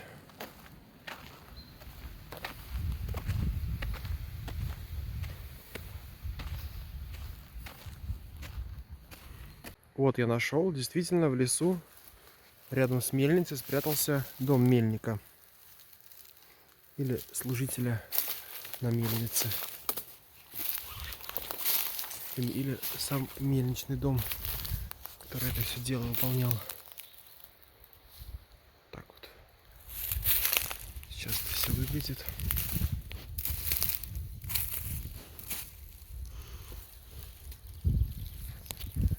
Кирпичи без клейма.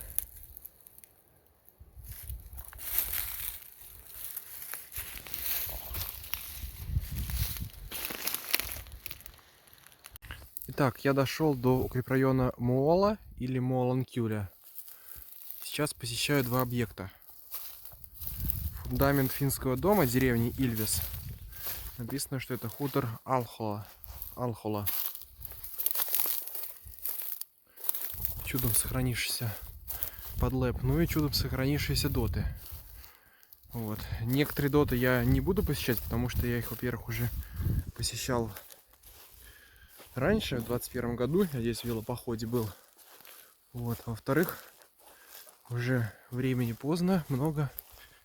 Мне нужно спешить на транспорт. Это дот Му-14. Подхожу к нему. В этом доте Му-14 сгорело заживо 11 финских солдат. Когда советские танки своими огневыми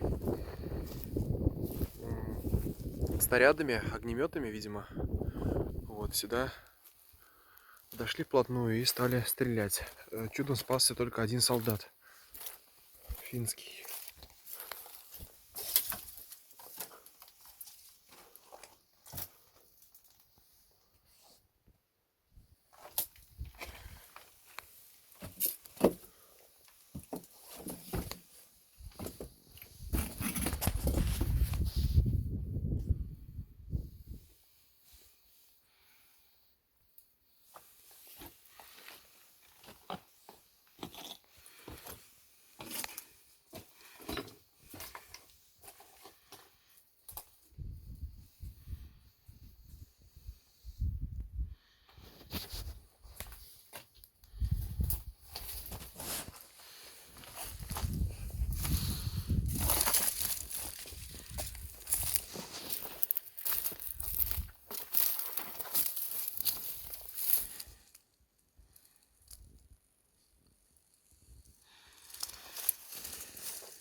Иду я сейчас к доту Му-5. Вижу зубы дракона. Как раз таки они идут со стороны лэп, где остальные другие доты находятся. Я вернусь обратно после просмотра этого дота.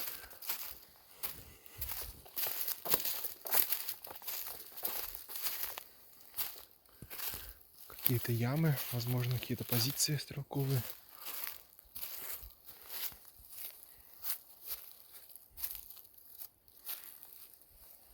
Двигаюсь дальше, и прямо у дороги можно увидеть какой-то, наверное, блиндаж разрушенный. И вот что отсюда выкопали копатели. Вот.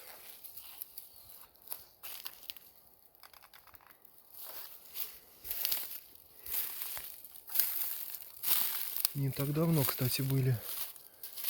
Можно, скорее всего, в этом году.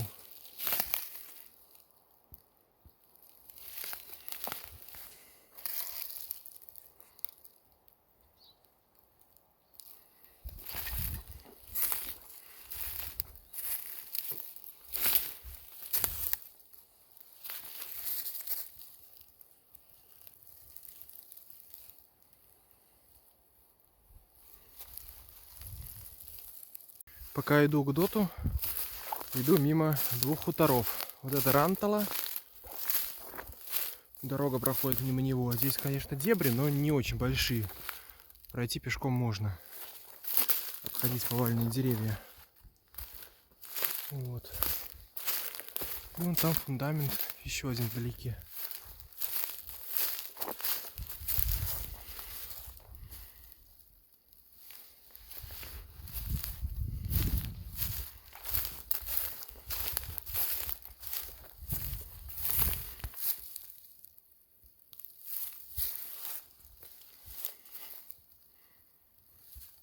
Смежно с ним фундамент хутора Пилпола.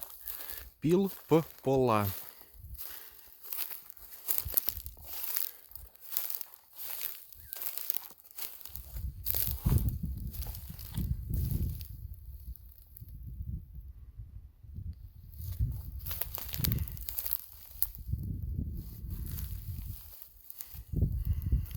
У этих хуторов было свое поле, и на восточном краю этого поля находится дот.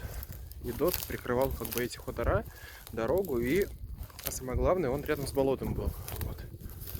Рядом с болотом. Вот. Копыта лося. Лоси здесь любят ходить по таким полям.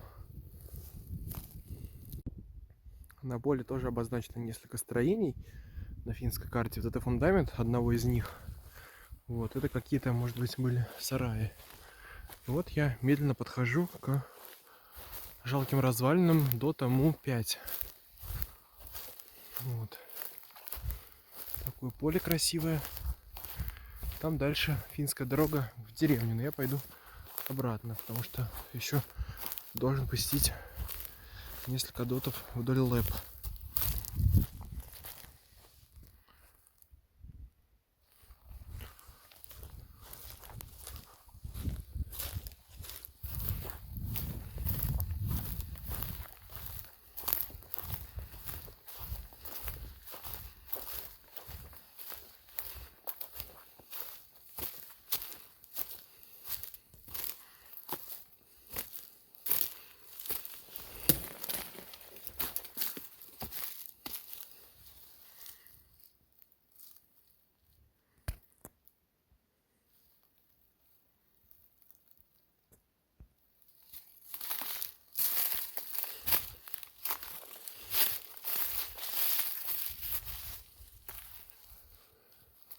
Основательно подорван, куски так разлетелись очень сильно. Вот. Ну вот так вот. Дот Му-5. Осталась даже железка какая-то. Дверь, наверное. И какая-то броня.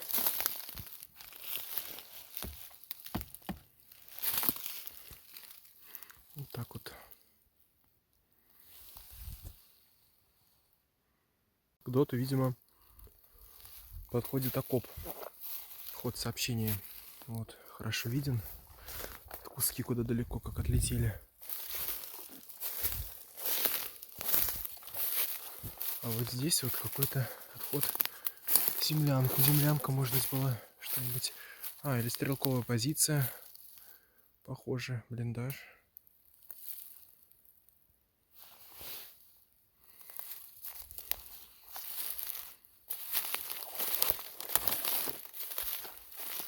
Несколько этих сооружений, кстати.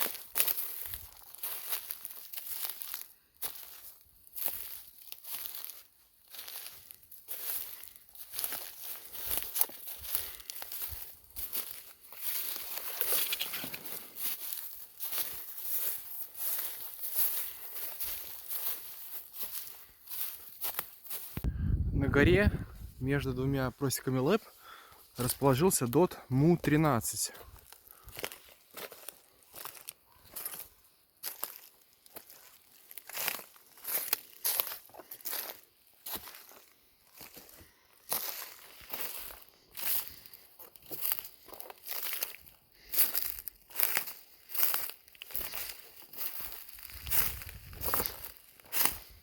Хорошо, что он не попал на просеки, потому что иначе бы его снесли.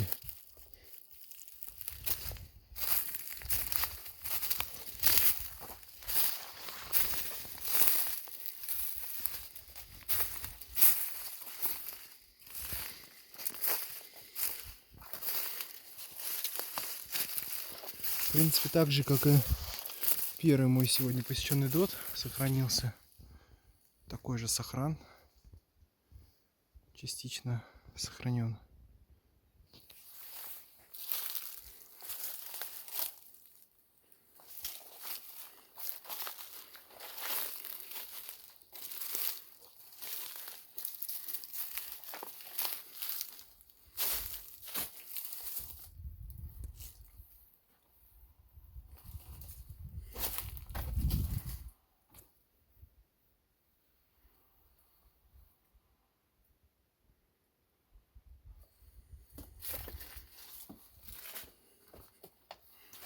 Вот колодец этого дота.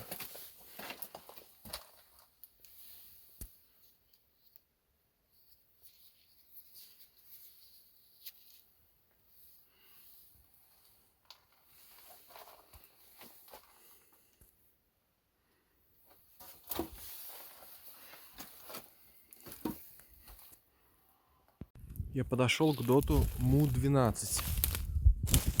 МУОЛА-12. Муоланкюля. Сохранился намного лучше всех предыдущих вместе взятых. Очень хорошо сохранился.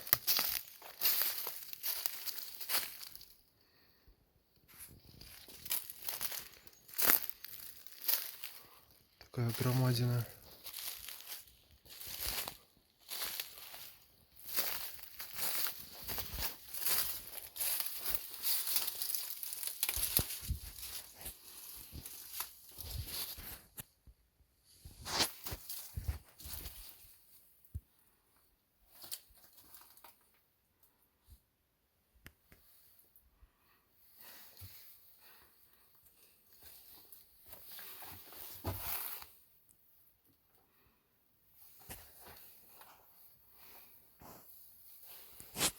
Столько много комаров летает, но они еще не кусают в такое время.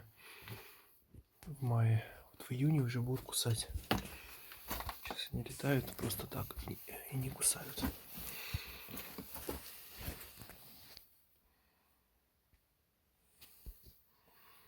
Да, какой дот. Ничего себе. Вот я во внутреннем помещении нахожусь.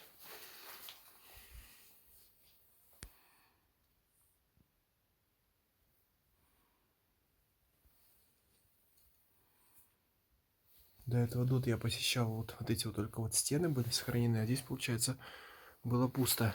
А здесь все цело. Все целехонько.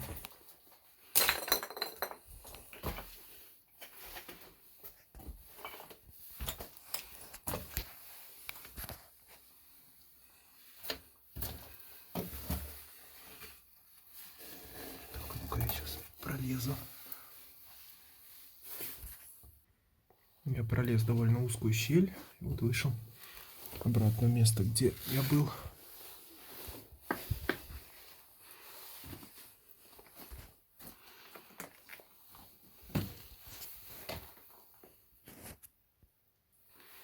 Хотя я здесь вроде бы не был. Нет, не был. Для снаряда, для чего? Наблюдательная вышка.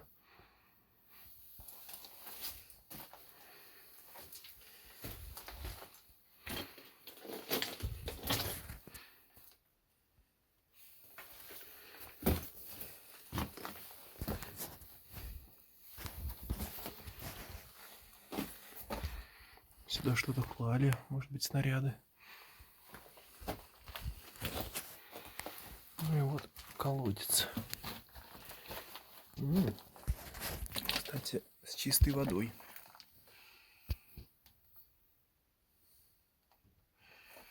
Полностью сохранившийся, ничего себе. Ну вот здесь я заходил. Все.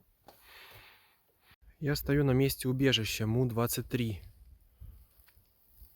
На карте финской экспедиции написано, что оно уже разрушено. Вот. Но я не нашел даже остатков, поэтому, к сожалению, вот так вот его здесь я не увидел. Оно обозначено прямо на лэп. Ну вот здесь вот под лэп. Может быть, его снесли остатки. Может быть, здесь вот все-таки нагромождения какие-то есть земли. Может быть, просто все заросло, не знаю. Но тем не менее. Вот здесь было убежище. Линия Энкеля.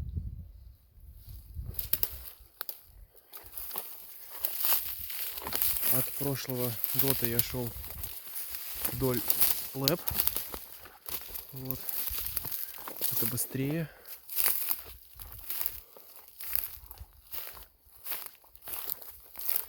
Сейчас здесь вот какой-то газовый баллон. Нет, нету, да, нету следов, жалко. Вот это может какое-то нагромождение, когда строили лэп. Сюда всякое, может быть, нагромождали. Вот и куски камней просто нагрузили сюда. И все.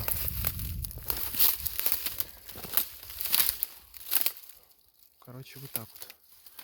Не найдено Му-23. Финский дот Му-6. Разрушен 22 февраля 1940 года. Хорошо, что он доступен. Совсем рядом частный участок. Я вдоль забора пробирался. Ну и вот, собственно, остатки дота финского. Все взорвано. Птичка прилетела.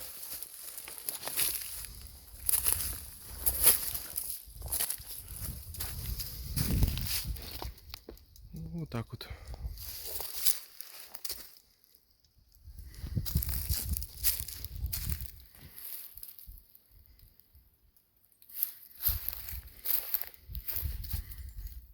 Вот еще один вид сверху его. Просто нагромождение. Все. Я сейчас двигаюсь к остановке, наверное. Потому что другие не успею посетить. Еще несколько объектов было намечено. Дорогу на станцию Лейпесо прикрывают два дота. Му-11 и Му-10. На доте Му-10 взорвался огромнейший снаряд и проломило крышу ему. Их я посещу сейчас. Это будут последние мои посещенные доты сегодня. Вот сначала я посещу интересную скульптурную композицию «Знаки зодиака». Я ее в 21 году, когда путешествовал, случайно мимо проехал, забыл о ней. Вот, а сейчас посещаю ее первый раз в жизни. Очень она интересная, красивая и загадочная. А после нее я буду ждать 200-й маршрутки, чтобы доехать до Кивинапы, Первомайского. Там уже сесть в город. Вот. Был выбор тащиться 15 километров, 3 часа до Лейпесу. Вот. Но Я выбрал маршрутку. Но маршрутка может не прийти, тогда придется автостопить. А здесь очень малый поток. Вот интересные знаки зодиака. Какие красивые.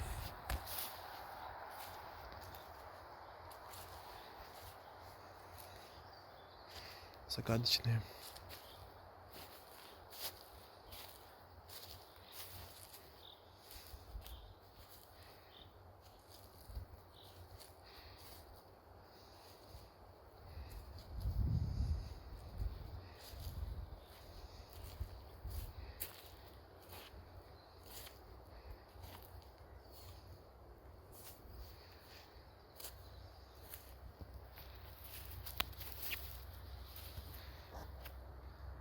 Дот Му-10 с проломленной крышей.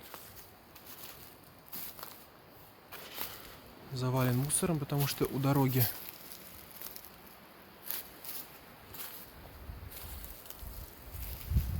Да, но лучше того Дота Му-13, что ли, который я вот сегодня посетил, я не посещал. Так что мне, сегодня не посещал.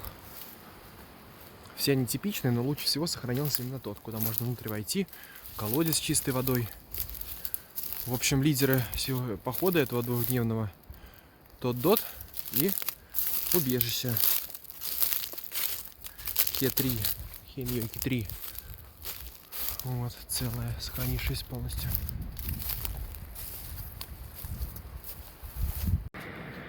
Вот Дот Му-11.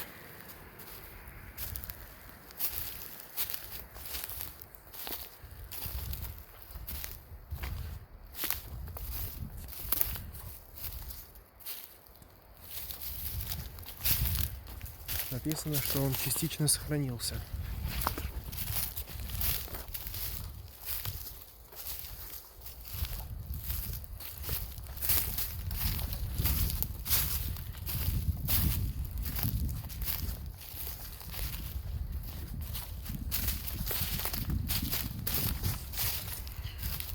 Немного, да, есть, сохранился. Еще я хотел сегодня посетить доты около Муаланьярви, несколько дотов, и один артиллерийский дот, который также на лэп должен сохраниться. Но не судьба.